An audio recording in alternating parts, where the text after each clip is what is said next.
Mateus, capítulo 28, do versículo 18 em diante.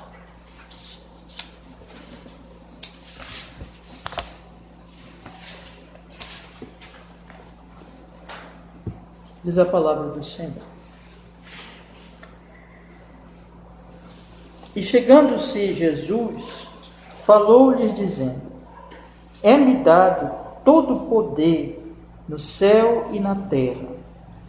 Portanto, ide, fazei discípulos de todas as nações, batizando-os em nome do Pai e do Filho e do Espírito Santo, ensinando-os a guardar todas as coisas que eu vos tenho mandado, e eis que estou convosco todos os dias até a consumação do mundo. Amém. Vamos orar, meus irmãos. Senhor nosso Deus, fale conosco, Senhor. Queremos agora ouvir a sua voz pelo estudo da doutrina, da sua palavra. Perdoa, Senhor, qualquer pecado que houver na nossa alma neste momento. E que o Espírito Santo, pelo sangue de Jesus pedimos, e que o Espírito Santo nos conduza cada assunto e cada ponto aqui, meu Deus, para que sejamos conduzidos por Ele, o Mestre, para entendermos, Senhor, a Tua vontade, para Te servirmos e o Seu nome seja glorificado. Sejamos grandemente edificados e abençoados. Em nome de Jesus, Pai, Cristo, para a honra do Senhor, pedimos. Amém e amém. Amém. Pode sentar, meus irmãos. Irmãos, nós estamos lendo este livro do pastor Jeffrey Johnson sobre a igreja, sua natureza, autoridade, propósito e culto. São esses os pontos do livro, né? Os temas que o livro ele vai abordando. Nós estamos exatamente iniciando a terceira parte do livro, que é o propósito da igreja. Nós já estudamos a primeira parte, que é a natureza da igreja, a segunda, que é a autoridade da igreja, e agora nós estamos, hoje é o terceiro estudo, dentro dessa terceira parte já, o propósito da igreja. Sobre a primeira parte, nós vimos que existem as marcas da igreja, né? Então, a natureza da igreja. O que é a igreja? A igreja é aquele povo que tem três marcas, né? A verdade, a pureza e a unidade. Então, essas três marcas existem nas igrejas verdadeiras, na igreja verdadeira. Vimos sobre a necessidade da membresia da igreja, que existe aquilo que nós chamamos de igreja invisível, que é a igreja no sentido dos eleitos de Deus, que só Deus sabe, mas que na medida que as pessoas vão crendo, elas vão fazendo parte dessa igreja, e elas têm o Espírito Santo. É invisível porque é espiritual, né? No sentido de que é uma obra no coração, e isso está em todos os eleitos, em toda a parte da terra, em todo o mundo. Mas existe a igreja no sentido visível, que são as igrejas locais. A nossa igreja aqui, por exemplo, é uma igreja nesse sentido, uma igreja local. E essa igreja local, ela então tem uma membresia. E essa membresia é importante. Todas as pessoas, estudamos aqui, que fazem parte da igreja espiritual, invisível, elas quererão, serão conduzidas pelo Espírito Santo a fazerem parte de uma igreja local. Então, nós vimos também dentro disso que existem os deveres desses membros dessas igrejas locais, que tem a ver com as três marcas da igreja. Os membros eles devem lutar pela verdade, pela pureza e pela unidade da igreja. Aí nós entramos no assunto da autoridade da igreja, que é a segunda parte. E nós vimos que o poder e a disciplina da igreja pertencem a Cristo. A igreja recebe de Cristo. E quando a igreja ela segue as orientações das Escrituras, ela está exercendo esse poder e essa disciplina. O Senhor instituiu também, nós vimos, os dois oficiais da igreja, os dois ofícios da igreja, que são os pastores e diáconos, que são ofícios que permanecem até a volta de Cristo. E através desses homens, existe também o governo da igreja, que não é somente deles, né? O governo da igreja ele é um governo, digamos assim, e que existe um equilíbrio entre a liderança, os presbíteros, diáconos e a igreja reunida. Então, uma parte fica realmente, existe responsabilidade por parte dos pastores mas existe responsabilidade também por parte da igreja reunida. E existe um equilíbrio nesse governo para que não haja um poder absoluto, né? Então, tanto o pastor, ele tem a sua autoridade e a igreja deve obedecer o seu pastor, mas também o pastor não tem autoridade absoluta, né? A igreja, ela também é ouvida em vários aspectos aqui, e nós estudamos isso aqui também.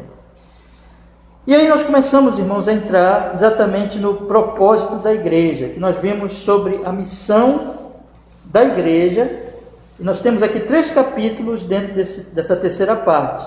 Nós estamos ainda no primeiro capítulo, então nós estamos falando sobre a missão da igreja, e vamos falar ainda sobre a metodologia da igreja e o ensinamento da igreja. E a última parte do livro é sobre o culto da igreja. Então, esse livro realmente é muito, muito bom, muito interessante, uma linguagem simples e muito bíblico, né? Então, sobre a missão da igreja, nós falamos, irmãos, o pastor aqui aborda já na introdução do capítulo 7, que para nós conhecermos a missão da igreja, e este é um assunto importante porque ele coloca aqui, por exemplo, algumas coisas que às vezes as pessoas acham que são a missão da igreja, né? A igreja existe para alimentar e vestir os pobres e os desabrigados?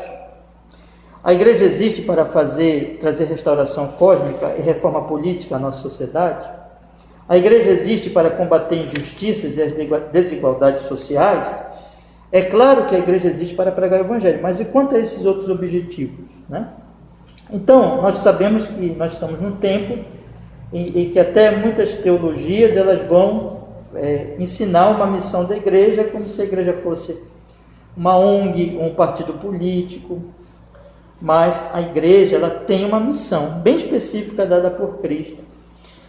E o pastor aqui ele coloca que para nós sabermos exatamente a missão, nós temos que olhar para 3 verdades das Escrituras. Primeiro, precisamos ter uma compreensão da teologia bíblica, ou seja, da história da redenção, isso que nós estamos lendo nesse momento, explicando para os irmãos.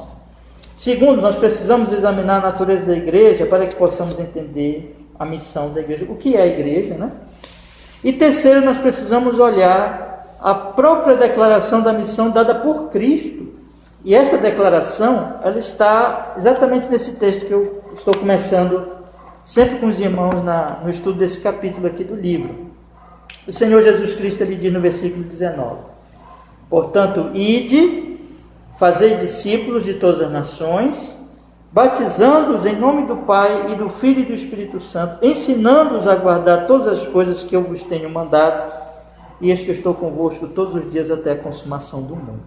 Então essa é a declaração explícita de Cristo sobre a missão da igreja.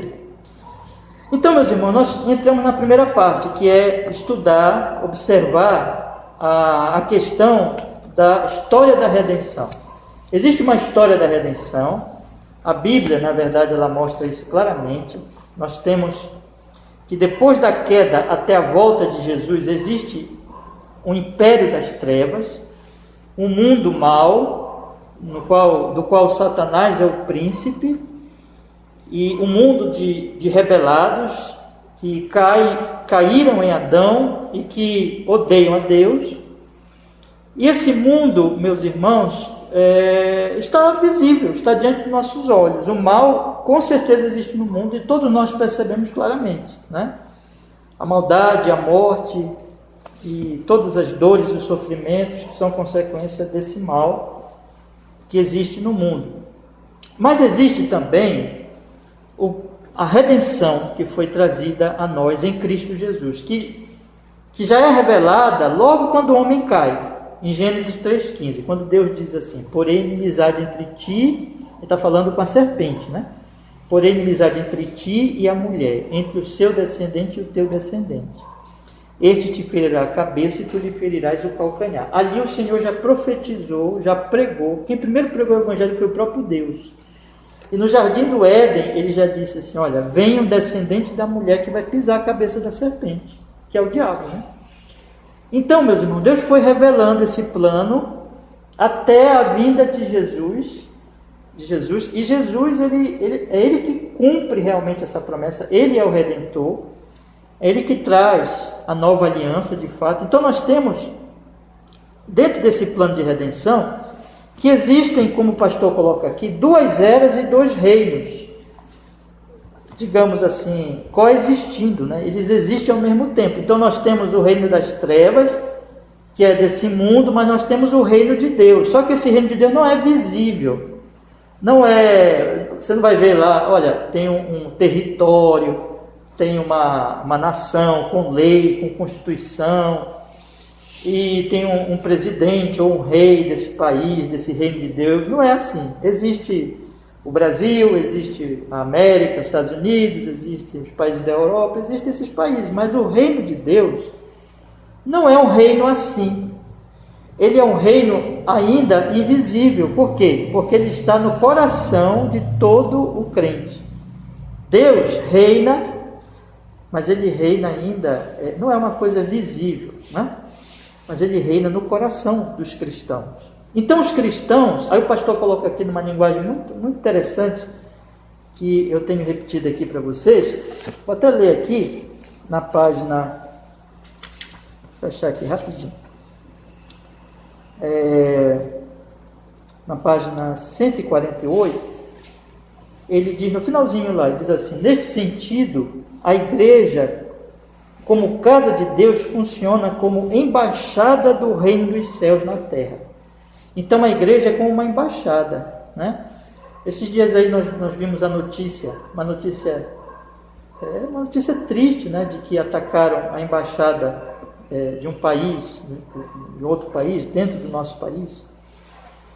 E isso é uma coisa muito ruim. Por quê? Porque é um desrespeito com outro país, né?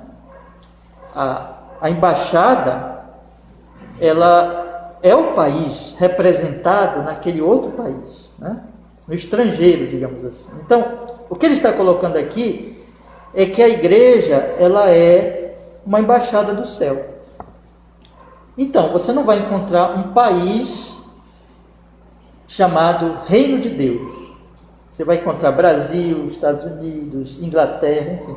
Você não vai encontrar um país, um território chamado Reino de Deus. Não vai. Mas o Reino de Deus está na igreja. Por quê? Porque a igreja não é deste mundo. A igreja não é daqui. Nós somos peregrinos. Nós estamos só de passagem. A igreja é embaixada do céu nesse mundo, mas não pertence a esse mundo. Um dia o reino de Deus vai se tornar visível quando Jesus voltar. Aí vai ser visível. Aí ele vai implantar um novo céu e uma nova terra, né? Mas por agora, neste momento, ainda é invisível. Então, irmãos, isso significa, nós temos que compreender a missão da igreja dentro desse aspecto. Por quê? Porque é aí que o pastor ele coloca de que, se isso é verdade, a igreja ela não cresce e o reino de Deus ele não se expande como um império mundial. Por exemplo, se nós formos estudar história, Roma e os grandes impérios e mesmo as nações atuais, como é que elas conservam seu território ou como é que elas expandem o seu território? Pelas armas humanas, pelas armas da guerra, pelas armas políticas, pelas armas deste mundo. Mas o reino de Deus não cresce assim, porque o reino de Deus é o quê? Espiritual, né? Então o pastor coloca aqui, e esse é um ponto que eu acho importantíssimo, quando ele diz assim: como água e óleo, estou lendo na página 149, como água e óleo, o reino das trevas e o reino dos céus são incompatíveis. A luz e as trevas não têm nada em comum. É impossível, portanto, fundir esses dois reinos opostos. Os magistrados civis não têm jurisdição sobre a embaixada dos céus e a igreja não tem o dever de cumprir a sua missão através do uso das armas terrenas deste mundo. Assim como Cristo não tentou estabelecer o seu reino através da força política. Eu li aqui com vocês, Jesus diz claramente: o meu reino não é deste mundo. Se o meu reino fosse deste mundo, os meus servos estariam lutando a meu favor contra os judeus, mas o meu reino não é deste mundo. A igreja não deve ser seduzida a pensar que pode expandir o reino de Deus por meio de revoluções políticas, marchas políticas, protestos, comícios e ativismos não são as chaves para o reino de Deus, para o reino dos céus. Então nós não podemos implantar o reino dos céus por meio da força política. A política, ela tem a utilidade dela e a importância dela, mas não é para implantar o reino dos céus, o reino de Deus. A igreja, ele cita aqui que a teocracia do Estado judaico no Antigo Testamento provou que nem mesmo a melhor legislação pode estabelecer o reino dos céus na terra. Embora o poder político possa influenciar o comportamento externo para o bem, ele não pode desfazer o reino das trevas que está dentro dos corações daqueles que estão escravizados ao príncipe do presente século mal. Por que o poder político não pode implantar o reino dos céus? O poder político é importante? Sim. A Bíblia diz que Deus estabeleceu as autoridades. E Deus estabeleceu as autoridades com um propósito muito específico, que foi conter o mal. Tem que ter lei, tem que ter juiz, tem que ter governo para punir os que fazem o mal, para conter a maldade que existe no coração dos homens. Então, é um poder de contenção da maldade, através das leis e através das punições, né? Mas não é um poder de transformação do coração. Nenhuma autoridade, nenhum poder político pode transformar o coração das pessoas. Isso só o Espírito Santo. Por isso que o reino de Deus, ele não se expande pelo poder político, porque o poder político não pode transformar o coração das pessoas. Quem transforma o coração das pessoas é o Espírito Santo. Isso acontece na medida que a igreja, em vez de querer usar armas políticas para se expandir e para dominar, porque isso não é o papel da igreja, a igreja tem que pregar o Evangelho, tem que levar adiante a mensagem do Evangelho, porque é através do poder do Espírito Santo, na medida que o Evangelho vai sendo pregado, que os corações vão sendo mudados e o reino de Deus se expande. As chaves e a missão da igreja, ele diz aqui, a única esperança para este mundo é a mensagem do Evangelho que foi confiada à embaixada do céu. Por essa razão, a missão da igreja não é a restauração desta presente era má por meio de reformas sociais e legislativas. O reino dos céus não avança por tais meios. Ele diz aqui, não me entendam mal, e esse é um ponto que eu queria ler e explicar. Cada cristão, como membro ativo da sociedade, é chamado a ajudar pessoalmente os necessitados, a orar por seus governantes, fazer o que puder para promover a justiça e a igualdade neste presente mundo mau. Embora os cristãos não sejam deste mundo, eles permanecem neste mundo. A palavra de Deus tem um impacto na forma como os cristãos vivem neste mundo. Eles têm seus deveres cívicos, tais como votar com consciência, pagar seus impostos. Eles são chamados por Deus para ajudar seus próximos que estão em necessidade e ter compaixão pelos doentes, pobres e abandonados deste mundo. Eles devem procurar fazer o bem a todos. Para onde quer que o cristianismo vá, tais bens certamente o seguirão. Então, o que ele quer dizer aqui não significa que os cristãos individuais eles não possam exercer um papel benéfico no mundo atual. Muito ao contrário, eles exercem. Então, eles produzem justiça social. Na medida que o Evangelho vai crescendo e que os cristãos vão atuando nos diversos papéis, na sua família, no seu trabalho, nos cargos que eles assumirem na sociedade, eles vão influenciar a sociedade beneficamente.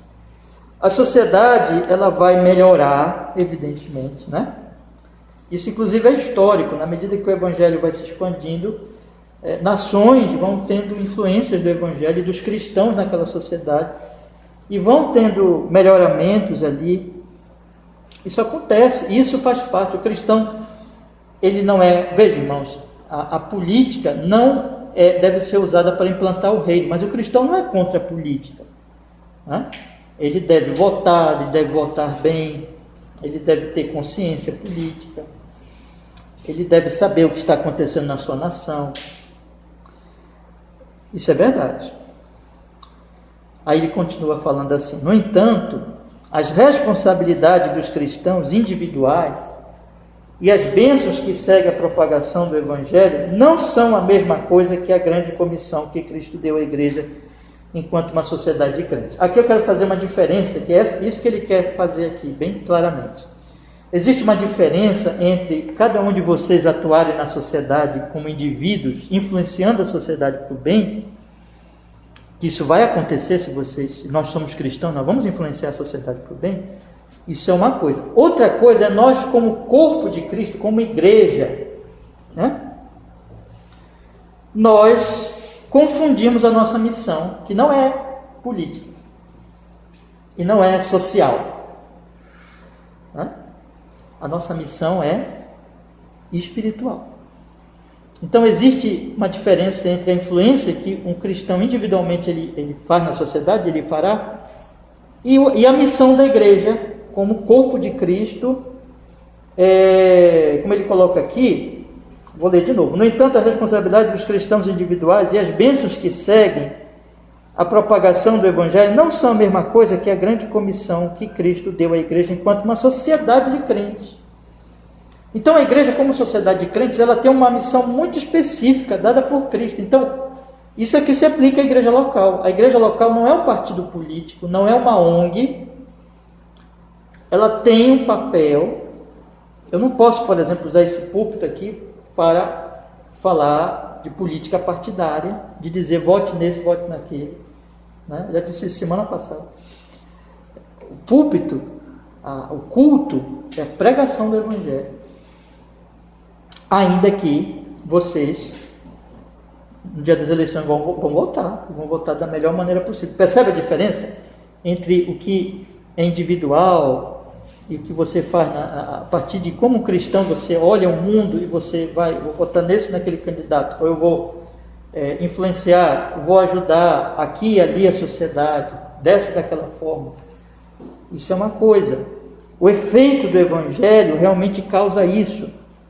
Mas isso não é a mesma coisa de dizer que esta é a missão da igreja, como corpo de Cristo, como uma sociedade de crentes. Aí ele continua falando assim: a igreja não é chamada para tomar o controle das nações. Por exemplo, a igreja, ela não é para sair por aí fazendo uma guerra santa, né? Vamos pegar em armas e vamos agora implantar aqui no Brasil um Estado cristão.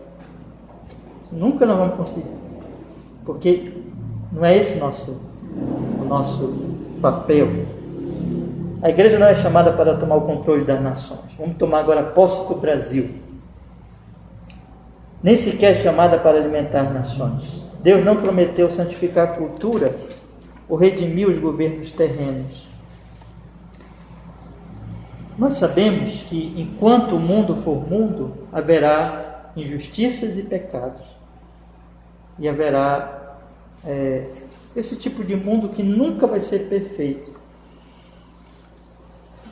Ele cita aqui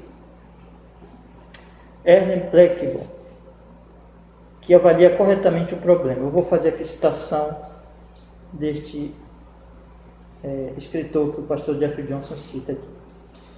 Ele diz assim, observe: hoje muitos acreditam que os objetivos primários da igreja são alimentar os pobres, educar os analfabetos, ensinar as nações desprivilegiadas e subdesenvolvidas e cultivar a terra, construir lares e estabelecer sistemas de bem-estar, além de promover sua libertação das garras de governos tirânicos. Isso é chamado evangelho social. Embora haja uma necessidade legítima de muitas destas atividades no mundo de hoje, essas não são as principais responsabilidades da igreja. O evangelho social não é o evangelho de modo algum. Ele pode ser usado como instrumento sutil de Satanás para desviar as verdadeiras igrejas de Deus do seu propósito principal. Então, o que ele está colocando aqui é o seguinte: que a partir do momento que a igreja esquece que o papel dela é pregar o evangelho e ela começa a se envolver demasiadamente com essas outras, digamos assim, com essas outras atividades que tem já certas instituições que cuidam disso, né?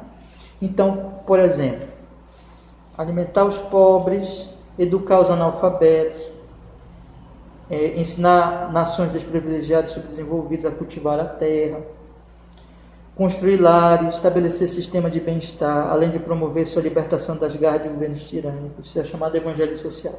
Irmãos, veja que ele diz aqui, essas coisas são importantes, são, Essas coisas, os cristãos devem lutar a favor delas, sim.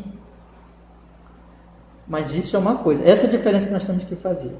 Isso é uma coisa que o cristão deve, na sua vida, lutar por isso. Mas isso não é a missão da igreja, ou seja, nós não podemos fazer da igreja uma espécie de instituição que vá priorizar essas coisas. Essas coisas, inclusive, foi o que eu falei há pouquinho, na medida que a igreja cumpre a função dela, como é que o Senhor Jesus nos chamou? De sal da terra e luz do mundo, né? Na medida que o evangelho vai sendo pregado, essas coisas erradas, os pobres vão sendo alimentados, vai tendo mais justiça social, essas coisas vão ter melhoramentos. Isso é como um subproduto da missão da igreja. Você está entendendo? Então, na medida que a igreja vai pregando o evangelho, essas coisas elas vão também melhorando. Porque, imagine, irmãos, qual é o problema? Por que existe fome no mundo? Por que existem as guerras? Por que existem tanta maldade e perversidade? Porque os homens não são o quê? Não são santos. Não amam a Deus. Eles amam o pecado. Eles odeiam uns aos outros. É claro que se muitas pessoas forem convertidas numa nação, realmente convertidas, genuinamente convertidas, essas pessoas vão começar a agir diferente nas suas vidas, né? E além de elas agirem diferente, Jesus diz que elas vão ser sal. O que o sal faz? Você põe o salzinho lá na comida e ele influencia o sabor e ele contém aquilo que é natural do alimento, da carne, que é o quê? O apodrecimento é uma coisa natural. E o sal vai contendo. Então a igreja, se tem muita gente convertida no lugar, essas pessoas vão começar a agir diferente. E a justiça social e outras coisas boas vão acontecendo naquela cidade, naquele país.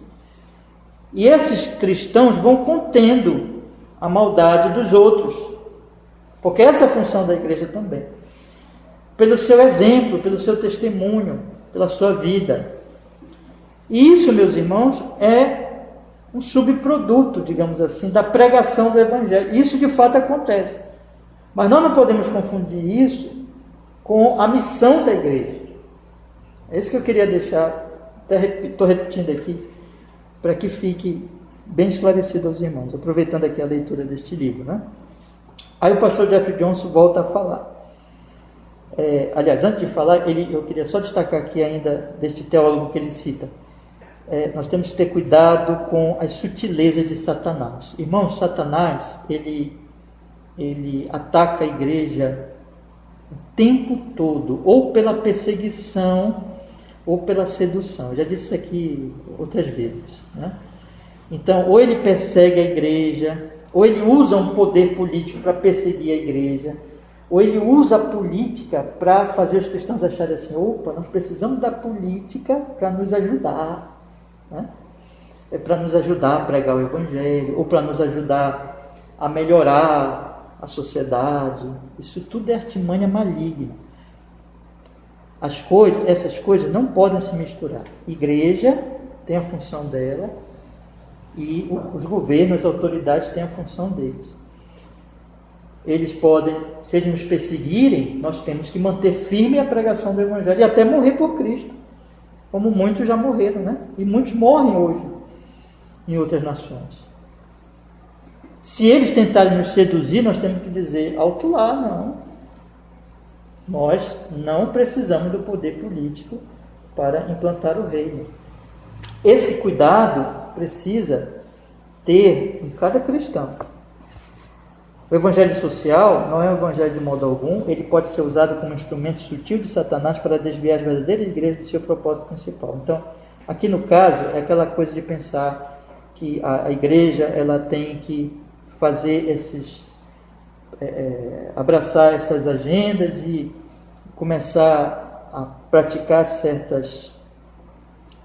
ter certas funções na sociedade, distraindo a igreja daquilo que é a sua prioridade. Ele então volta a falar assim: e o principal propósito e missão da igreja é pregar o evangelho. A única maneira de a igreja poder cumprir sua missão e avançar o reino dos céus, empunhando o poder do Evangelho.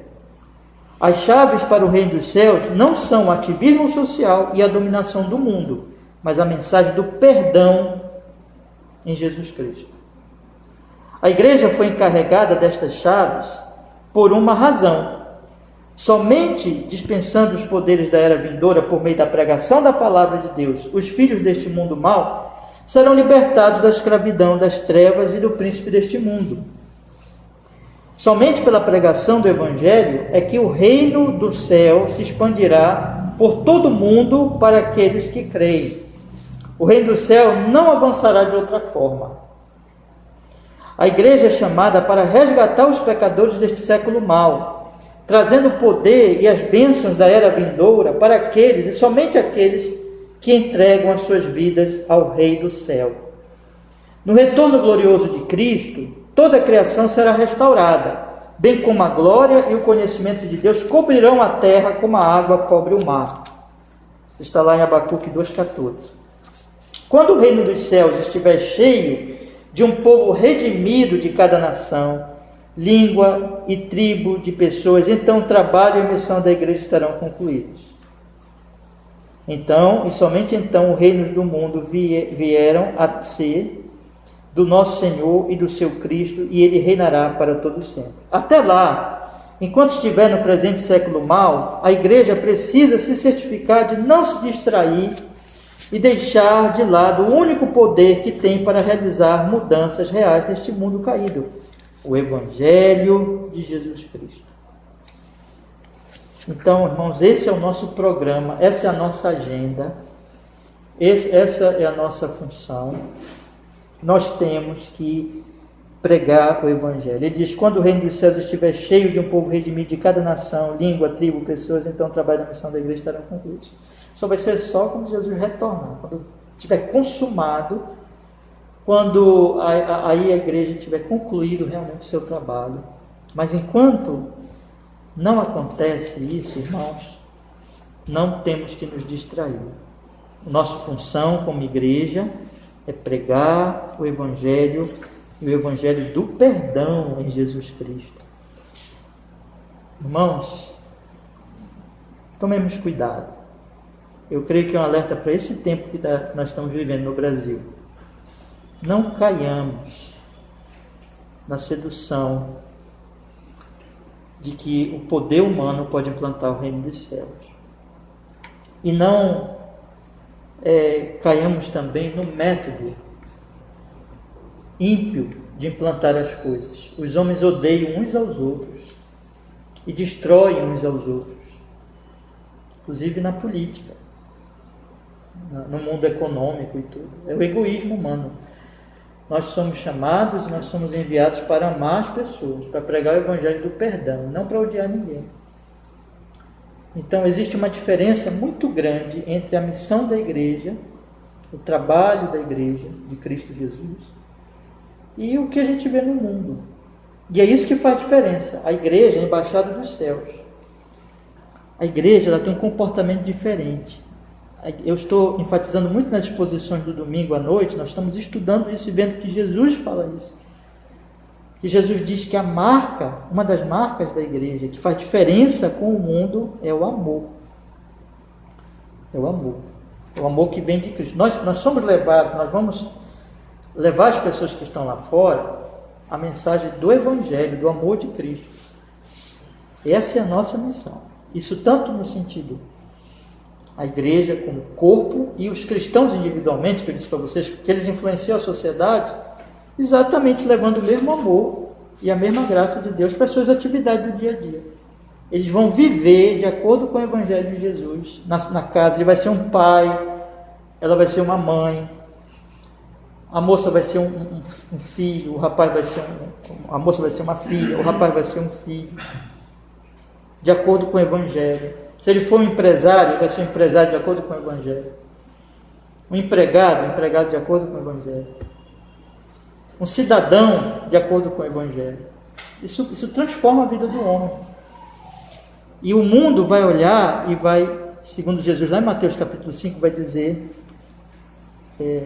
sobre as nossas boas obras, vão ver as boas obras e vão glorificar ao Pai que está no céu. Vamos agora, irmãos, eu ainda tenho 5 minutinhos aqui, aí eu vou começar o segundo ponto, né? Nós estamos estudando sobre a missão da igreja, aí nós estudamos sobre a história da redenção, e vimos que a história da redenção, ela se completará na volta de Jesus, né? Na implantação do reino de Deus, quando os reinos deste mundo serão destruídos e prevalecerá o reino de Deus. Mas por enquanto, como o pastor coloca aqui, não temos que nos distrair e perder a nossa missão. Se nós somos embaixada do céu, nossa função aqui é pregar o Evangelho, e é isso que nós temos que fazer até a volta de Jesus, né?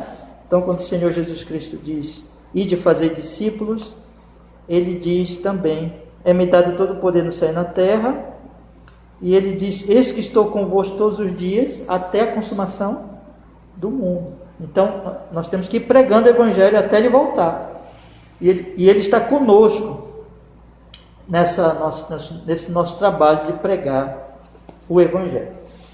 Então, vou começar agora a segunda parte, que é a natureza da igreja.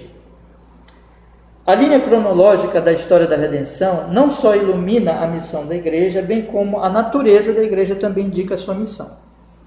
Como martelos, grampeadores, canetas e outras ferramentas e instrumentos são feitos para fazer o que foram designados para fazer, a igreja é chamada a fazer o que Deus criou para fazer. Aqui ele cita novamente o teólogo e ele diz assim: a existência e a natureza da igreja não podem ser separadas do seu propósito.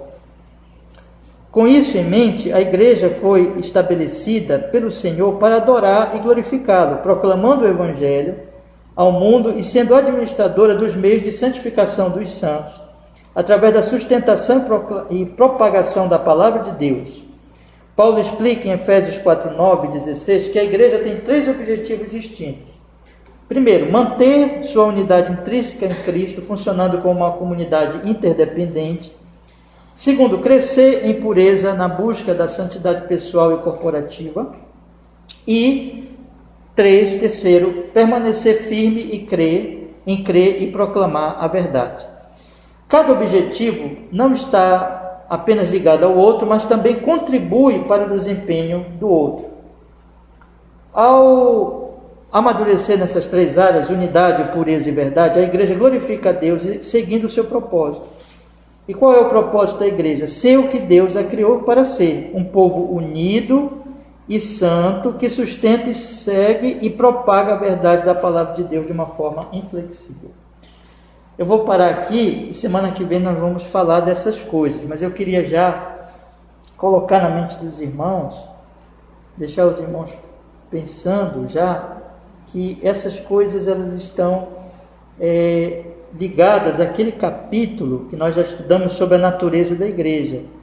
A igreja ela tem 3 marcas que ele volta a citar aqui: unidade, pureza e verdade, né? Unidade, pureza e verdade são as 3 marcas da igreja que mostram a natureza da igreja. A igreja é um povo unido, é um povo puro, é um povo que proclama a verdade. Se é assim, isso vai também nos trazer para a missão deste povo. Um povo que é unido, um povo que vive uma vida de pureza, e um povo que proclama a verdade, ele tem um propósito. Assim como ele diz aqui, não é? Martelos, grampeadores, canetas e outras ferramentas e instrumentos são feitos para fazer o que foram designados para fazer, assim também a igreja. Nós temos aqui vários instrumentos, vários objetos que eles foram criados para essa função. Vocês estão sentados nas cadeiras que foram feitas para ser cadeiras, não mesas, né? Você tentar usar uma cadeira como mesa, podemos até tentar, mas não fica bom, né? Não dá certo, né? Fica estranho. Então, a igreja é a mesma coisa, ela foi criada por Deus para um propósito. E aí ele fala assim, e aí com esse pensamento que eu quero deixar os irmãos hoje à noite. A igreja glorifica a Deus segundo o seu propósito. Qual é o propósito da igreja? Ser o que Deus criou para ser. Um povo unido e santo, que sustenta, segue e propaga a verdade da palavra de Deus de uma forma inflexível. Veja, as 3 marcas da igreja: unidade, pureza e verdade. Então, essa igreja é um povo unido. Unido tanto no sentido local, né, como no sentido também de igrejas locais. Quer dizer, nós estamos unidos aos nossos irmãos de toda a terra, que creem no mesmo Jesus, na mesma palavra, que tem o mesmo Espírito Santo. Nós estamos unidos a esses irmãos. É o reino de Deus na terra.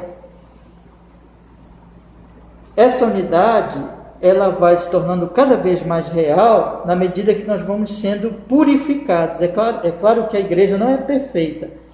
Nem a igreja em todas as partes, nem a nossa igreja aqui, e nenhuma igreja local. Mas ela está crescendo em pureza. Na medida que ela cresce em pureza, ela cresce em unidade. A igreja é um povo unido e santo que sustenta, segue e propaga a verdade da palavra de Deus. É claro que esse povo santo e esse povo unido e santo, melhor dizendo, unido e santo, é unido e santo em torno do Evangelho, que ele segue, que ele crê e ele segue. Então, nós não podemos ser unidos em torno de outra coisa, mas nós somos unidos na medida, como ele diz aqui, que nós amadurecemos nessas 3 áreas, unidade, pureza e verdade, glorificamos a Deus e seguimos nosso propósito. Então, a igreja é unida em torno de Jesus. A igreja é unida, é purificada por Jesus, pela sua obra, pelo seu Espírito Santo. Então existe uma verdade que a igreja, como ele diz aqui, segue e propaga a verdade da palavra de Deus de uma forma inflexível. E aqui então nós chegamos no propósito da igreja. Se essa igreja ela é um povo unido, puro, em torno dessa verdade, ela segue essa verdade, ela propaga essa verdade, e aqui está a função dela. Quando você vê uma igreja, quando você viu uma igreja que não tem mais a pregação do Evangelho, não é mais igreja, é outra coisa. Quando uma igreja começa a deixar de pregar o Evangelho e começa a partir para outras coisas, a fazer outras coisas, é porque ela perdeu a identidade. Ela não está mais cumprindo a sua função e o seu propósito. E ela não está mais unida em torno do que tem que ser unido. Ela não está mais pura. Já está contaminada, se contaminando cada vez mais. E ela deixou de pregar o Evangelho. Ela está anunciando uma outra coisa e tentando fazer outra coisa. Então é isso, meus irmãos. Semana que vem nós vamos continuar, tá bom? Eu só queria encerrar lendo com vocês novamente Mateus 28, 18, que o Senhor diz aqui: e chegando-se Jesus, falou-lhes dizendo: é-me dado todo o poder no céu e na terra. Portanto, ide fazer discípulos de todas as nações, batizando-os em nome do Pai e do Filho e do Espírito Santo, ensinando-os a guardar todas as coisas que eu vos tenho mandado.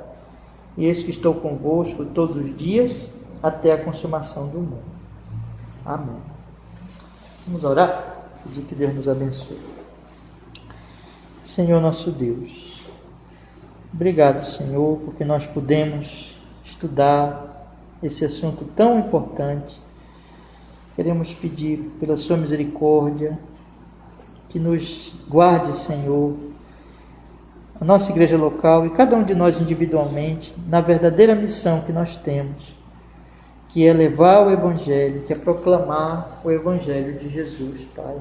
Nós pedimos isso ao Senhor. Nos guarde da sedução, do desvio de nossa missão. E muito ao contrário, nos usa cada vez mais como igreja local para ser coluna e baluarte da verdade, Senhor, para levar o seu nome santíssimo a este bairro e assim todas as igrejas pelo mundo, as suas nações, as suas comunidades, e que a palavra cresça e que muitos sejam salvos, e que a nossa nação inclusive seja abençoada, Senhor, pelo poder do Evangelho. Nós oramos assim em Cristo e agradecemos por sua misericórdia, que até aqui o Senhor tem nos ajudado. Em Cristo Jesus. Amém.